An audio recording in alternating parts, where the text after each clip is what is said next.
you've got places to work on. They're that middle ground team. So for QUT, I think this is a great sort of placeholder matchup for them against Griffith. Big Herc, one of my favorite names out there. Now, again, we do apologize for the sort of name situation. Obviously, this will be rectified moving into the forward, but no, we couldn't really get everyone their correct names for this first season, for this first week, I should say. But by week 2, we'll have proper names up on them. Yeah, week 2, everything will be sorted, and you'll have everyone's names in their full glory, and it'll be a lot easier for you to follow along. We've got a little piece of paper down here with the names so that we don't, stumble as much as we do normally. So that'll keep that up for... there we go. That's what I was talking about. That's the stumble. We will try and keep that on top of it as far as we can and keep people's names as accurate as we can. So we apologize if we make a couple of mistakes here and there as we also try to transition into a little bit better as we do move forward. Now, something we were talking about previously in between these games was the possibility of the Lux Sona bot lane.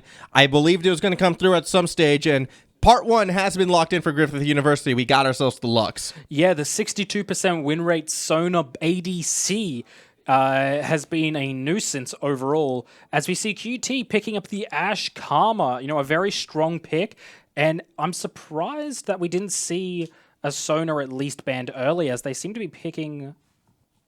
I don't know what they're picking. They're hovering a bit of a jungle and mid there. I would have expected straight up into the Sona, but... We still might see it right now, yeah. I think they still want to get that brawly jungler, and, if you're Spitz, you're thinking, hey, I get to pick for myself. I'm just going to auto-lock myself Graves. Sona will go over as well, so we do get that Lux Sona bot lane out of Griffith University. It's been turning a lot of heads. It's just so much damage in that early and mid game down below. It's so hard to deal with, and yeah, Ashe Karma, you can poke a fair bit of damage right on back, but the positioning is going to have to be on point for Little Simo as well as for Flitch.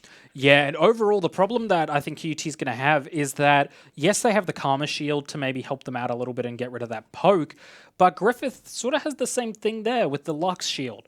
So it's going to be very hard for them to sustain poke against Griffith, whereas Griffith is just going to have an easy time of just free poking down QT. As we see the Nidalee picked up in the jungle, I imagine, to try and counteract that Graves. Yeah, Nidalee will get locked in pretty much almost immediately in that situation. These are two junglers that were actually banned in our first game just because they have that fast clear. They have the ability to brawl. They can get in your face. Nidalee in particular, as well as sort of like that dual threat of the poke, as well as, being able to jump in and grab those execute. So I like both these junglers. They're fast clearers. They sort of spike pretty hard once they get level 6 because then they really get that execute potential. I'm excited to see both these power junglers get through as we move to our second round of bans. Maokai being banned away, that makes me sad. Syndra makes a bit more sense in my eyes. Yeah, and we see the Ornn ban coming out from QUT. Again, Ornn just provides so much to the team that he's one of those champions that if he is picked, he's going to put a lot of gold value into your team for free. So you're already at a disadvantage there gold-wise, and I think Griffith knows that QUT knows that Griffith is probably going to have a slightly more dominant position in this game. Yeah, I think they definitely will be leaning more towards that, as Shen, surprisingly, of all things, is the last ban. So big top lane focus with our second round of bans, considering that both solo laners are still available for each side. Prioritizing top over mid. Orianna is still available for the QUT side. I think they can actually afford that luxury to go for the Orianna, as between Nidalee and Ashe, you do have a fair chunk of damage. Wouldn't be surprised to see the Ori locked in, and there it is. Yeah, there you go. The caster prediction coming out there. Orianna is one of those characters that is ridiculously good at doing what they want to do and locking down positions, especially when you get people like the Ashe, you get the Karma involved.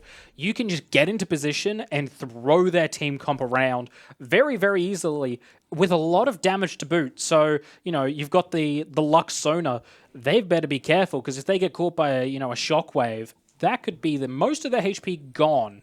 Well, yeah, what they really need is that true ball delivery system. And with the team comp QUT is putting together, I actually wouldn't be surprised to see something crazy like a Malphite yeah. actually get locked in that last spot. So QUT getting a very strong comp. On the Griffith side as well, though, if you want damage, well, we got damage. Throw a Lucian in there to boot. Good old Lucian mid. Haven't seen that in a little while. And, you know, you have one of the best AD carries in the game. That's fine. You can put him mid. It makes up for the fact you have that all AP bot lane. You've got, you know, your solo bruiser in Set. You have one of the best junglers of the games in Graves. Like, Griffith is damage for days. I only worry about, will they be able to find that correct engage? Yeah, that's what it's going to come down to, is that engage. And it looks like they're hovering the Renekton here for the side of QT, and they do lock it in. I was almost thinking a Wukong could come in, get that, you know, ball delivery system whilst also having that skirmish potential in the top lane. But it kind of makes sense. You know, the W shred on shields could take down Set, Sona, Lux, get rid of their protection. So that, you know, that makes sense. So I think it's a valid pick, but I'm curious to see how effective it's going to be. Yeah, I feel like that's your way of saying, you know what, I would have liked to see something better. Yeah. So I'm going to say that. I would have liked to see something better than the Renekton, to be perfectly honest. You could have gone a lot more ambitious with the top lane, with the comp that QUT has put together. And Renekton has always kind of been one of those really strong weak side top laners. But you got to be, you know, really riding on how strong you feel you are on Ashe Karma if you think that this lane is going to go over the top of the Sona Lux. Yeah. And you're going to have that be your strong lane and your Renekton be the weak lane. Granted, Renekton is tough to deal with. He can play strong lane as well, especially against Set following those recent nerfs. If they're live on this patch, they actually might not be, which is why we're still seeing them. I'm not too positive. I think they are. All right, so if they are, that does make things super curious. So I do believe we will be jumping to a quick break before we get into our next match. So do not go too far. You saw the teams, you saw the players. It's going to be Griffith University taking on QUT when we return. In the thick of everything as I am frozen again. Now I am back just in time for that heroic entrance to be knocking people up. QT, it looked like they had a chance to win this fight, but the damage coming from Miniman onto that backline is a bit too much as Imperfection is already gone. Westy, he's trying to run away, but gets chased down by Big Hurt. Play teleport from Tron the Pond is coming through into mid lane, but it might be too little too late. Weaver's walking on trying to hold everyone back, but the ultimate disintegration ray does create some distancing. In comes one Janet, and he steals it away at the cost of his life, but Baron has been taken. Now QT just has to escape with the heights of the sentry, but they're going back in. That was a showstopper onto the backline, but Tron the Prom is unable to find Pharaoh, and one Entro pick who tried to join in as well. That we've learned so far this game, as despite, you know, you look at the kills, you look at the gold, but you think this game would be over, yet we are still here. That is Tron the Prom leading the charge. He's going to get held up and immediately blitzed out, it looks like, but with the heroic entrance, this could be the turnaround QUT wants. A big ultimate disintegration ray gets a lot of damage down, but no one can get to Miniman. No one can get to Pharaoh and Key. Their charge is not successful. They get ace. That's going to be Elder Dragon or even the game. Good game, Griffith University. That low health that he is on, it does mean we're going to see a red buff fight. Ducky actually flashing over the wall, and this is a lot of resources built to protect this red buff. Bullet time goes out. Flag and Drag only hits one. Farmer, he's trying to kite. He gets a kill before he falls. People would be hiding for this long unless people were waiting in the bush. You can see the ghost was going straight where it was, and Ducky stepped forward with the rest step back. So Ducky is already going to be gone. Sneak out of this one, or Willie Scott's going to see him. He spotted it on the sweeper, and stand at this Ocean Drake. Messer does have teleport, but the fight's going to start before he's really ready for it.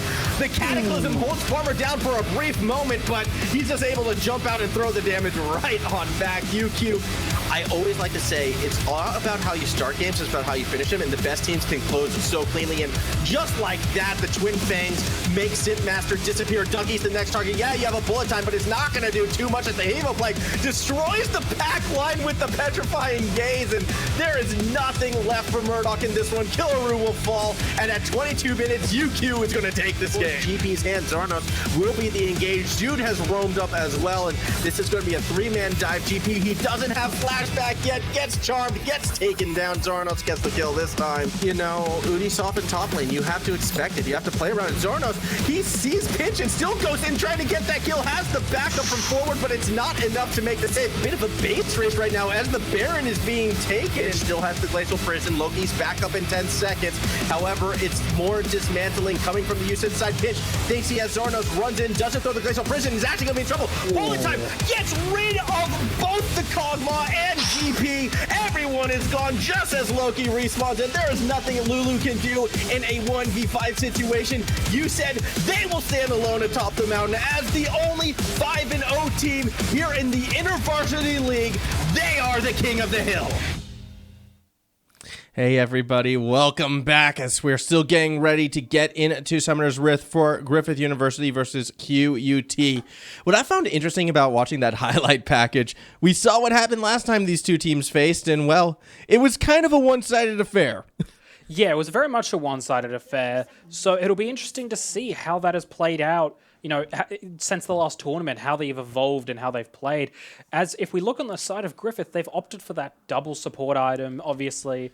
That's a really common strategy with the Sona Lux. So we're going to see a very pokey, very cheesy lane coming out from the bot lane. The other thing that I found kind of interesting watching back and then getting into this one as well was Miniman. Last time these two teams played was playing bot lane, playing that Starving Senna. And now Miniman's playing mid, but still playing an AD carry. So it's like, how different is it really? Yeah, he's still playing the mid lane, which is, you know, not mid lane. Still playing that AD carry, which is, I think, something he's comfortable with. So we might see a little more of that as we go along. Who knows? We'll have to see. It's only game one. But we might see a couple more of those. Or has he been picking up, you know, the traditional AP, AD mid laners? That'll be something that we'll have to look at as we have a pretty conventional blue side start from both junglers. Yeah, each jungler going to be starting with a blue buff, so they're going to be on opposite ends of Summoner's Rift. I'm already seeing some pings go down on the bot side, though, from QUT. I'm curious if that means we're going to look for a Janet sort of invade. I wouldn't be too surprised to see it, and Italy can pull that off. You just have to be very careful with your pathing. We're seeing, you know, already one invade with Spitz, who's just gone straight for that vertical jungling, and will be getting himself the nice second buff, and it looks as if Janet is going to be going for a full clear instead. This could be actually a bit of a misplay out of QUT. Yeah, it's a very dangerous thing to do if you're in Italy against a Graves, as Graves is one of those characters that can very easily go for that style of clear, as we actually have a potential top lane gank coming out of... Definitely Spitz playing very aggressive, gets the two buffs, gets behind Tron the Pawn, but won't be able to secure the kill. In fact, doesn't even get flashed, but does bully this Renekton a fair bit, gets them quite low, and we were already sort of questioning how this Renekton into the set matchup may go, and being down a lot of health early, being forced to chug those pots, already puts QUT at that top lane disadvantage. Yeah, that's really not where you want to be in that matchup. In the break, we were talking about what we would have preferred over the Renekton, and we were thinking, I think we agreed on a Camille would have been a much better option for a ball delivery system and also having a more competitive trade in that top side. Yeah, I really feel like that was actually a tender moment between us. You know, we sort of looked at those comps, we turned to each other, looked eye to eye, and whispered sweet Camille's into each other's ears as if we were in sync in that moment, as Janet now is going to try to get the gank themselves. Stun even through the flash means that's a bad time to be named Toppy. He will go down. First blood secured by QUT. First blood secure. Very dangerous first blood. That almost went horribly. Janet got melted there and was lucky to be just an inch out of tower range, because one more tower shot would have been bad news for Janet. But overall, very good gank. They get the kill onto the top lane, actually onto the jungler, sorry, onto the Nidalee. And, you know, that's the start we're looking for, especially after that, you know, massive gank from Spitz in that on that top side, sort of leveling the playing field for Tron the Pom. Yeah, Tron the Pom definitely needed to find some form to get back into this matchup now. It was a little unfortunate that, you know, Tron couldn't find the kill if you're a fan of QUT. If you're Griffith, I mean, you're probably a bit worried now that Janet might be able to accelerate that game. We've already saw what happens when a jungler can get rolling pretty quickly in the form of Bill on that Echo back in game number 1.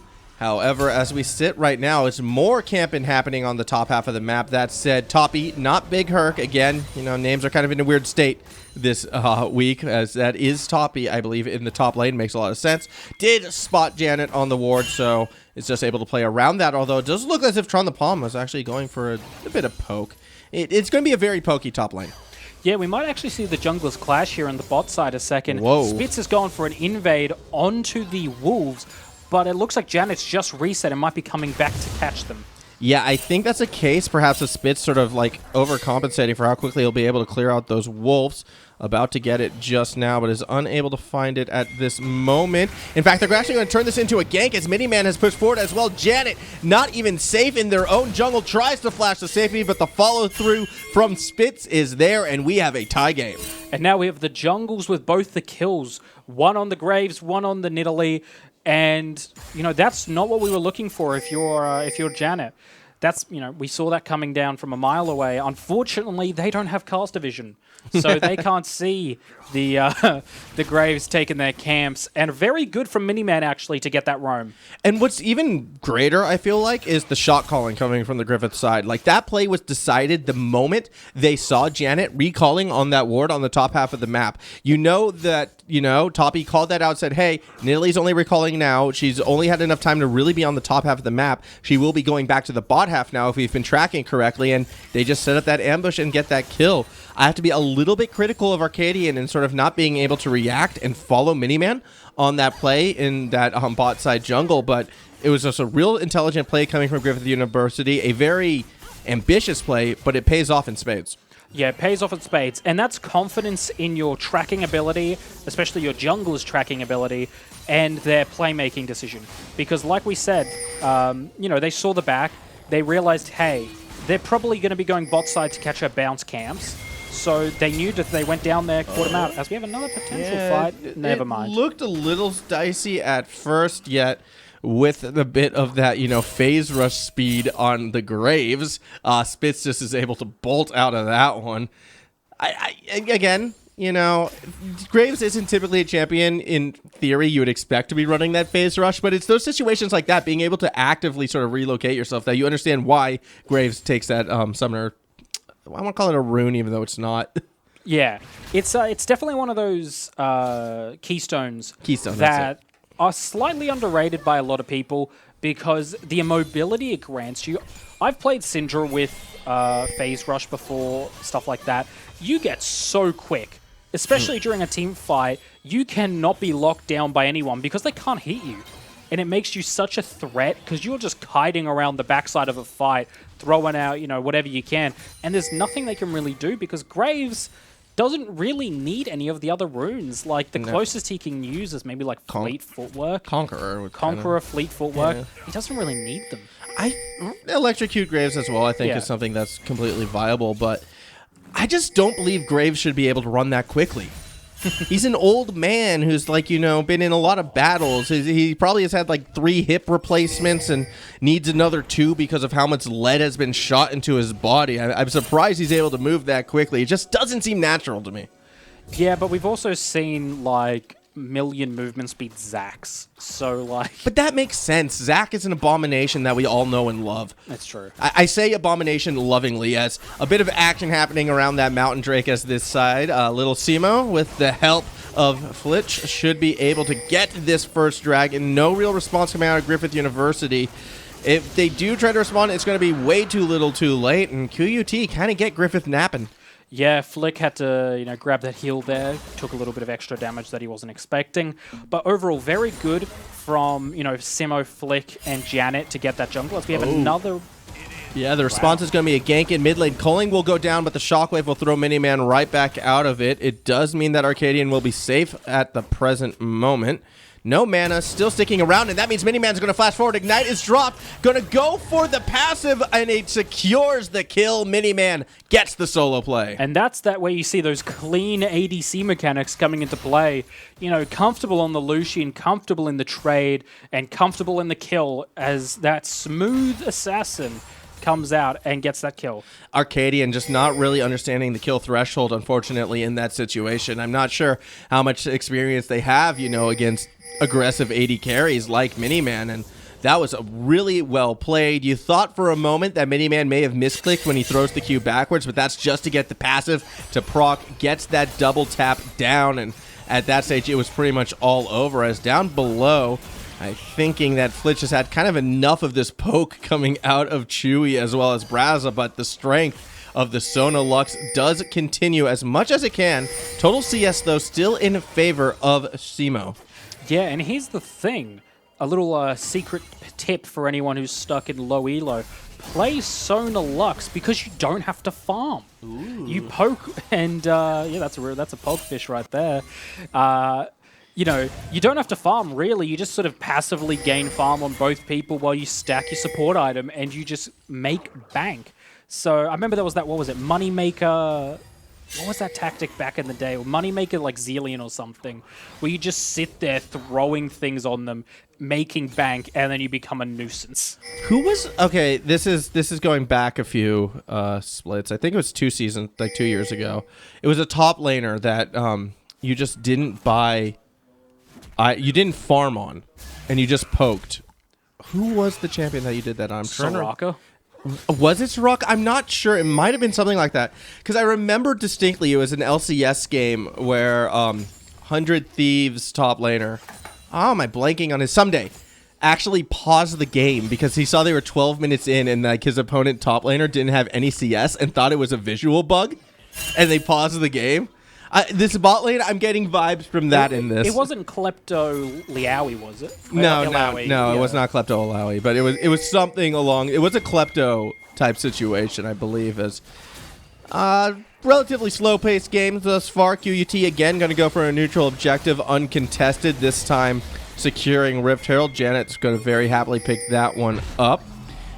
Motion being tracked as poor Spitz can't go anywhere without being spotted by Simo.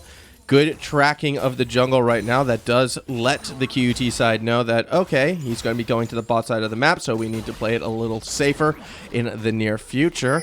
Curious to see what the positioning of Janet is, knowing that Graves is on the bot half of the map, and Janet says, you know what, I'll go bot side as well. Yeah, I think that we've definitely seen a little bit of extra vision put down and focused in that river area because... You know, Spitz has shown an aptitude for going into the enemy jungle, and I think QUT wants to try and shut that down as much as they can. So we're seeing a little bit of a different momentum shift in the jungle as Spitz really can't get in there to put pressure onto Janet like he was able to a moment ago. So he's forced to sort of sit back and full clear his bot side. That's not to say that his ganks won't be potent, because we've seen, you know, he's got a fully finished warrior. He's doing a fair bit of damage, although Janet seems to be in a slightly better position, in my opinion. The issue that QUT might face, though, moving forward is there's going to be a lot of targets that are going to be doing a lot of damage, especially with the start that Miniman has had in this game. Already has that Blade of the Ruined King completed in that mid lane. Again, Warrior completed by well with Spitz. I feel Griffith University is at the stage of the game where they really want to start forcing some fights because there's just too many targets for the lack of crowd control outside of like the Enchanted Crystal Arrow, realistically, for QUT to handle. I know it's very early to group. I know it's almost a little uncharacteristic, especially when you don't have that solid engage, but I feel like Griffith can almost just like, you know, bring the bigger to the fight and just threaten everyone off of it.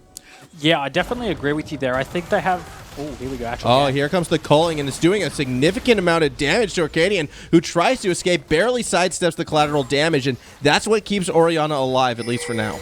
Yeah, and really lucky there. I don't think... Oh, they'd already used the ability, because earlier when Miniman pulled out the culling, you know, Arcadian was forced to use the shockwave to break the channel, but instead just managed to luckily get away as we have an engage. Yeah, teleport coming through, and that's a very, very aggressive Flitch who tries to get into the pit, but the dragon has already been secured. It might not matter as Troll in the palm is slicing and dicing his way through the Griffith University side. At the moment, we're still sitting at a 1-for-none advantage in favor of QUT. Miniman's not going to be able to escape as well, so they lose the dragon, but they get 2 kills back. QUT, they're fighting in this one.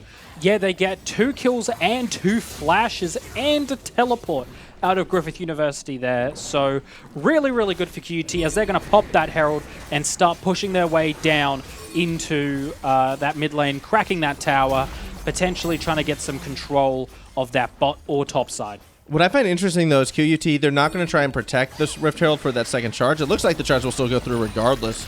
A lot of damage thrown across the center of the map right now for QUT. Definitely coming out better at the end of that fight, as for the second time tonight, we're going to be playing for an Ocean Soul. Yeah, Ocean Soul, just like last time, where all the dragons seem to be very coincidental, but we're going to fight for another Ocean Soul. And again, both of these teams can actually pretty well manage it. You know, you've got the sake of the Renekton, you've got the set. So both would really, really like that, but not to a point of worth throwing the game for. What I find interesting is we actually have the exact same dragons as game number 1. We do, in fact. Yeah. What a coincidence. Yeah, we're you know, deja vu. I think we've been in this place before. Oh, the crescendo as well as the shockwave each miss. Shenanigans in the mid lane. I don't definitely remember that. Yeah, definitely don't remember that. Unfortunately, that crescendo came out a little rotundo and was a little slow there. But, you know, could have gone really well for them. Unfortunately, didn't end up the way that they thought it would. And, you know, you tried. Yeah, I mean... It was proactive. It was good to see. Unfortunately, it didn't work. But next time, that could work. Yeah, absolutely. Crescendo could spell certain doom for anyone on that QUT side, realistically, as... Again, a slower paced game moving forward. Those neutral objectives, for the most part, have been going QUT's way, although Griffith was able to get that last dragon. We'll be curious to see if they're going to make that first play on the next Ocean Drake as well. Still sitting 2.5 minutes, though, before we see too much action there. Rift Herald, a little bit closer to spawning. Minute 13 to go. That does mean QUT had been able to reset, so they will be looking pretty good. They've got some good items in their pockets. Griffith still hasn't really gotten that full reset just yet. It looks like they're going to be establishing Vision first. As we can see, it will be the Graves going to be that next one back. It's so far only been Toppy who has been able to reset themselves. And I actually expect this next fight to be kind of a little chaotic with both teams willing to commit almost everything into it. Yeah, I have to agree with you here. I think, especially for Griffith, they're behind by a little bit. Not enough to be dangerous, but enough that if they don't deal with it, that it can scale out of control. So I think they really have to get that fight, and you know, the crescendos need to land. You need the bullet time to work. You need, Lux's ultimate to try burst down someone. If they can do that, then they can be... That could have been dangerous for Toppy, but it's actually going to be Arcadian who gets caught by the collateral damage, even though the kill was secured by Toppy in the end. A good counter engage out of Griffith nabs them a kill, and they want more.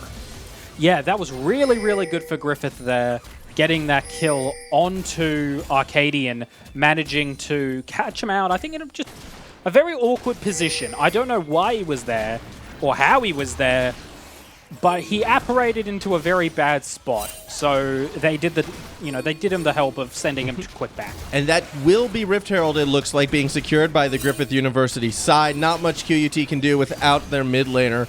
Really feeling the burn of not having a middle available, and that's sort of been QUT's fault so far in this game. It's just been at times they've pushed a little too deep and have been punished multiple times. Although a kill was just secured actually by Griffith as well, as it looks as if it was, I believe, Flitch who got caught out by Miniman just below where the screen was showing. Yeah, Flick getting caught out there by Miniman. They fired the Ash Arrow down. It missed, but they kept that engage up. I believe the bullet time came through. There was no escape, and unfortunately Flick gets caught out there. But again, this is what we were talking about with Griffith. They're willing to use whatever they can to win these fights because they have to change the tempo of the match. They have a team comp that is able to grab hold of this game and seriously put some pressure onto QUT. They're still down gold, though, which is, that's still a problem. But they have the tempo in their favor. Whereas before, it was very, very stagnant. Whereas now it's in their favor. So they're going to catch up on the ball. That's the death bush you don't want to walk into. And I feel as if the tempo has well and truly shifted because it is QUT walking into the Griffith death bushes. Ocean Drake being slowly whittled away. It's a 5v4 in favor of the blue side. And you can see the zoning coming out of Braza on this Lux. Still Janet tries to go for the steal, is unable to find it, and the collateral damage helps secure the kill this time, going over to Miniman. I feel a little bad right now for Spitz as he keeps dropping these massive collateral damages, but they're not securing the kills. Yeah, not securing the kills, but at the end of the day, he's got a kill, he's got 3 assists, and he's got 2 dragons and a herald. So he's doing his job. That's, that's all that matters. He might not get the star of the show kills. He might not, be a 13-1 echo. But, he's doing his job, and you got to respect it. So I can respect it, but I don't like it. If I'm playing Graves and I'm dropping my collateral damages, it's because I want to get them kills, okay? I want to make my number bigger at the expense of my team. It is all me. That is how you play jungle. Only play for yourself. Don't play for your team. You secure all those kills. And I don't want to hear some excuse like, oh, but I'm playing Tank Sejuani. No. Why are you playing Tank Sejuani? Build Blade of the Ruin King. Build Trinity Force. Play Attack. Echo. On hit attack damage Sejuani, all right? That's thy new secret. The new meta. Yeah, that's the new meta for you at home. As the game does continue, Griffith University continuing to take advantage of QUT's missteps, looking very similar actually to the first game that we saw between, UOW and UQ. Yeah, maybe not as accentuated as that last one was, as the jungle was, so far ahead it became problematic. Whereas this one seems a little more balanced in terms of things. They're only about a K behind each other, so the gold difference isn't really that big a deal. I imagine it's also pretty spread out. You've got that CS advantage in the bot lane, you've got a little bit in the mid lane, a little bit in the jungle, and a decent amount on the top. So it's not like one person has a grand more items. It's sort of like everyone's got about 200, they've got about 250 gold, 200 gold each. So far it's not going to make that big of a difference that the team fight's going to be won and lost by the gold difference. What it's going to be won and lost by is the vision and the death bushes. Oh, and speaking of vision out of death bushes, you could see a fair chunk of damage being thrown out by Brazil from the side, yet it's not enough to deter QUT from securing that second mid lane tower. As this is happening, pressure being put up top as well. Strom the Palm putting that Renekton to good use, finds the kill onto Miniman, and with backup arriving, that's going to be another tower under a lot of strife. Brazza, the only one able to get there in time to possibly make the save, has a bit of help actually in the form of Chewy as well, yet it will scare QUT away. They didn't really want to dive on that one, but QUT, the decision-making has been a lot quicker. Yeah, definitely a lot quicker. And this game's been going very back and forth in terms of who has that momentum and who has that tempo. So it's one of those games where I think it's definitely going to come down to one fight turning tempo, and then if they can keep that tempo on their side, I think they'll have a good chance of winning. I currently feel as though Griffith had the tempo, but QUT sort of pulled it back a little bit. I just had a revelation. That's the word. Revelation. I just had a revelation. And this could be my memory slipping a bit because I'm getting kind of older. And this is going to be a throwback to Monday. I was casting a Griffith game in the Unisport Rocket League. And I'm pretty sure, I don't know if it was in the Griffith game or not, but I remember there was a Chewy that played that night as well. And I don't remember if the Chewy was on Griffith or not. And I'm wondering if this is the same player. A multifaceted player. Well, here's the thing. Here's the awkward thing. Chewy, possibly Griffith Chewy, possibly not. I'm going to have to go back and double check it. I'm really sorry if it's not the same Chewy. Scored the most amazing overtime own goal I have ever seen in Rocket League. I mean, we're talking off of the kickoff, bumps the opponent off of the ball, and then flicks it from mid-pitch all the way into his own goal. Well, that is indeed the other team never touched the ball. It was, yeah. And I'm wondering if that's the same Chewy. In my mind, it is. Even if it's a different school Chewy now, he just transferred schools. Yeah, over your headcanon is that it's the same Chewy. Uni student named Chewy. So this is going to be that redemption game, okay? The Sona redemption game for Chewy, for Rocket League Chewy, at a different university. Potentially. Yeah. Almost certainly. As I can see in chat here, it says it was the same Chewy. It was the same Chewy, so there it is. All right. Well, I'm wanting...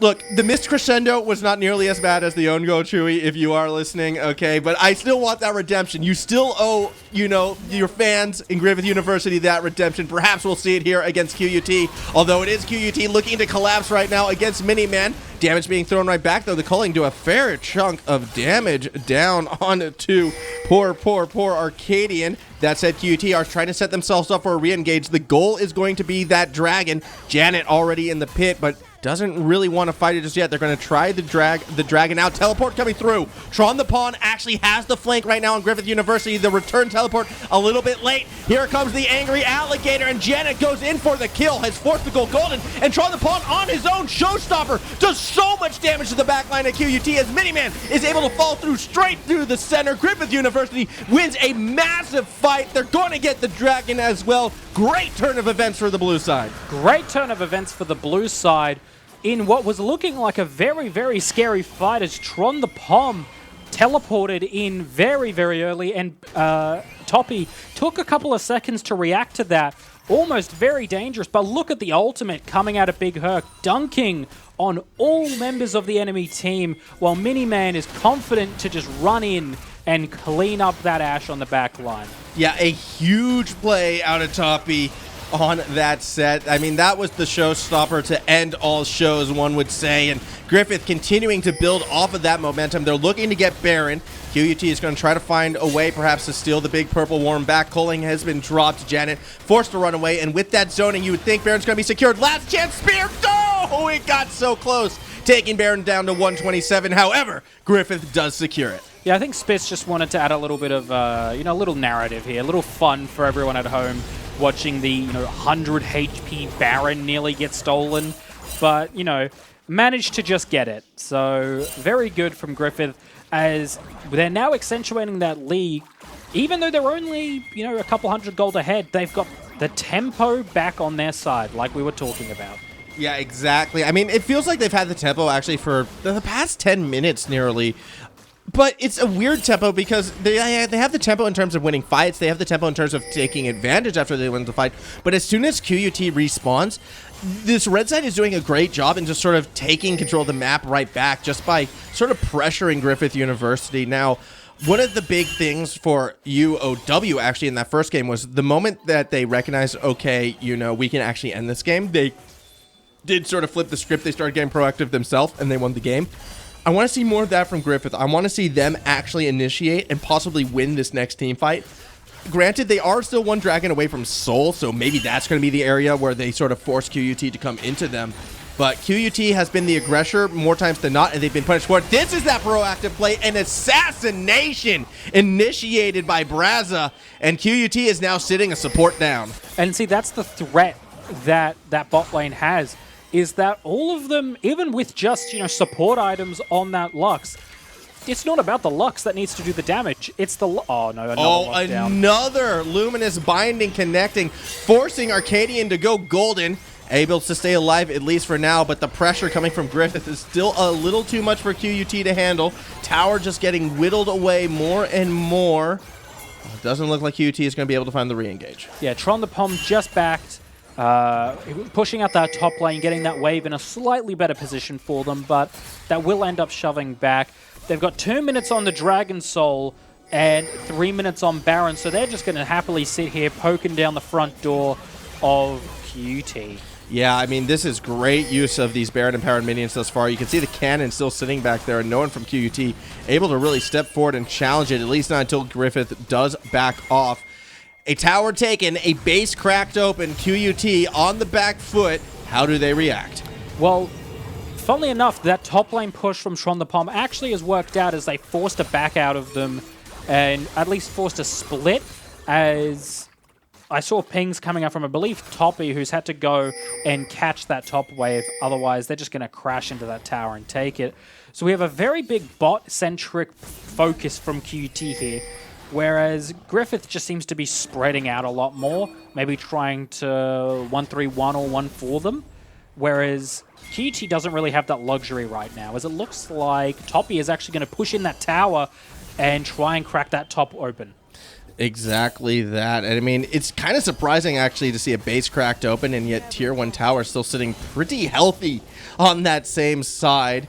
Toppy will not continue to push through, however, just going to let the minion wave crash and then back and reset. I do suppose, if you're Griffith, you're thinking, we don't really need top. We just need one more fight, and we should be able to take it straight down the middle. As long as we can keep those waves pushing in the mid lane, that could be good for us. Yet again, though, Griffith, they win fights, they get advantages, but then they just seem to immediately lose that tempo. It's actually going to be QUT who makes the first play on this next dragon. Yeah, they're at least getting set up on this next dragon.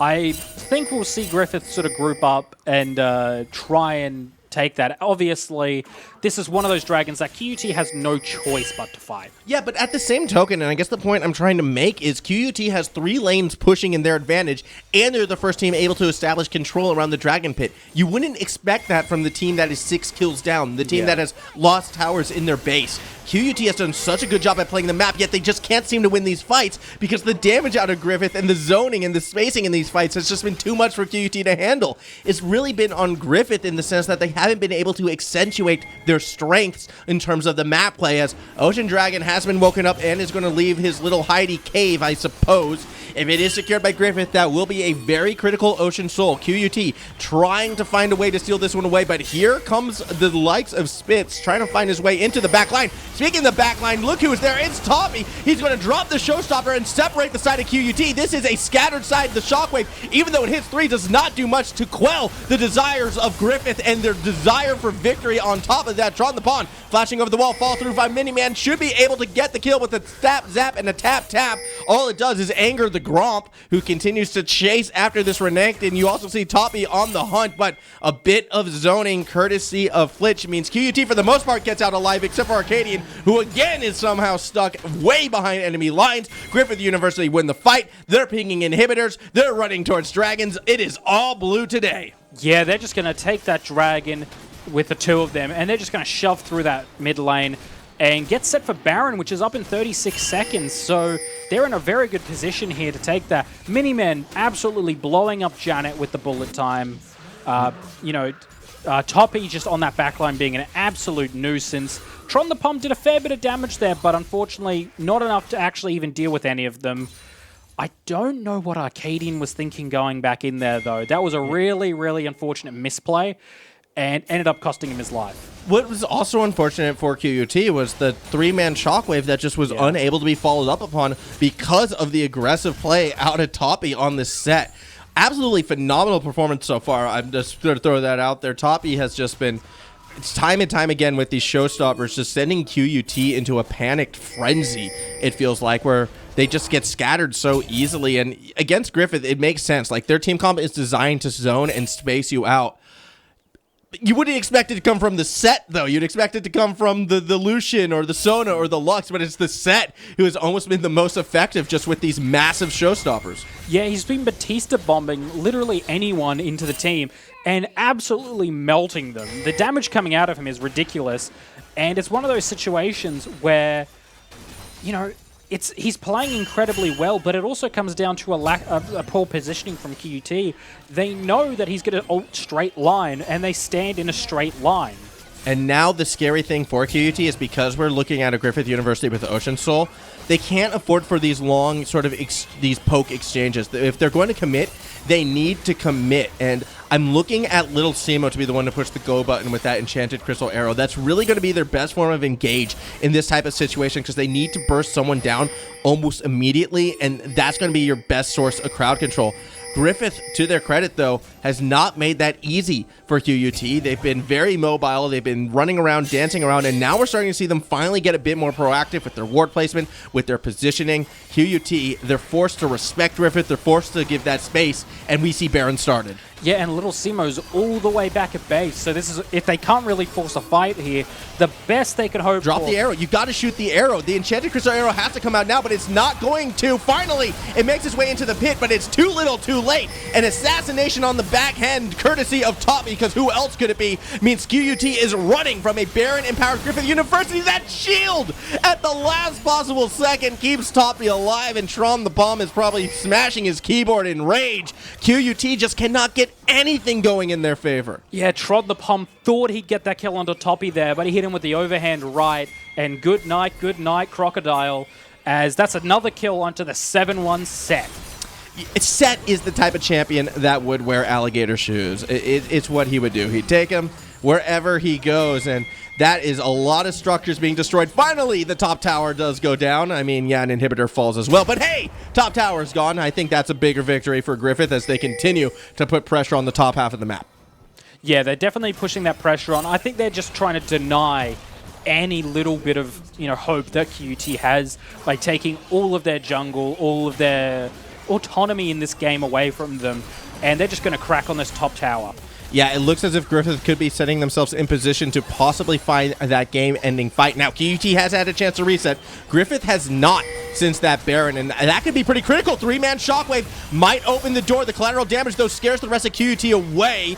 No ultimate connecting from Braza, but it might not matter because the tower's gone. Culling just going straight onto Arcadian, who nearly goes down from the ability alone. The inhibitor has fallen. That is 2 gone now for the side of QUT, as Happy Feet coming from good old Flitch, keeping them alive, keeping them in it. I feel like Griffith might have to back off now, but they are still continuing to try to find the siege.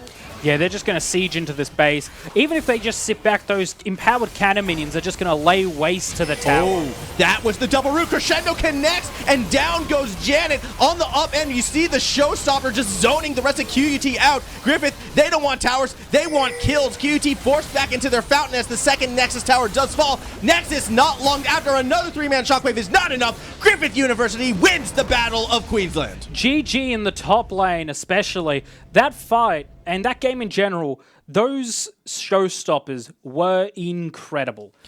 Yeah, absolutely. A standout performance from Toppy. It was rough at first. We kind of questioned the Renekton pick from Tron the Palm, and yes, it was strong early, which we kind of could have seen happening, but as we got later and later into that game, unfortunately, just was not able to keep up with what Toppy was throwing down. The team fights, really the name of game number 2. Yeah, that was really the way this played out. Yes, they got this early kill onto Toppy, which was really, really good to see from QUT.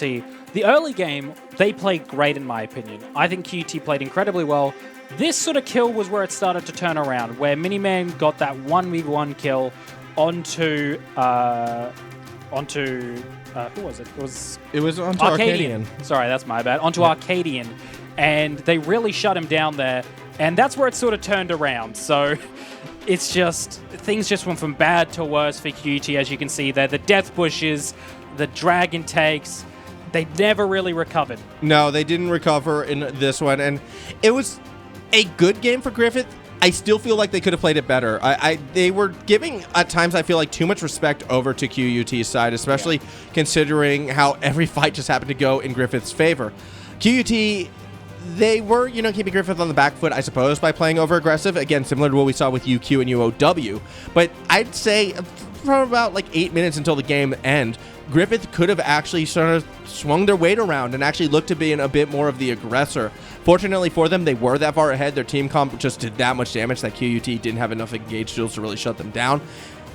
I know we were saying Camille. I think the Malphite, which we kind of joked about before, also could have been maybe useful for QUT. Just something to be a really quick engage. A go button.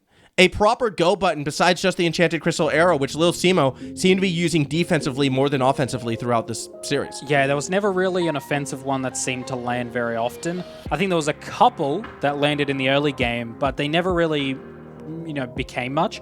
I think the problem with this game is Griffith had the advantage overall. I think even though the gold sometimes didn't represent it, they had the advantage. And when they had those big advantages with the tempo on their side, I don't think they were comfortable, pushing that tempo to their advantage. So I think that might be something to see as this tournament goes on. Is that going to be a common thread for Griffith that they need to work on? Is the acknowledgement of their tempo and how to execute efficiently? Well, again, I think the problem that they were having mentally in wanting to sort of push for these advantage was their own lack of go button as well. There was just not a lot of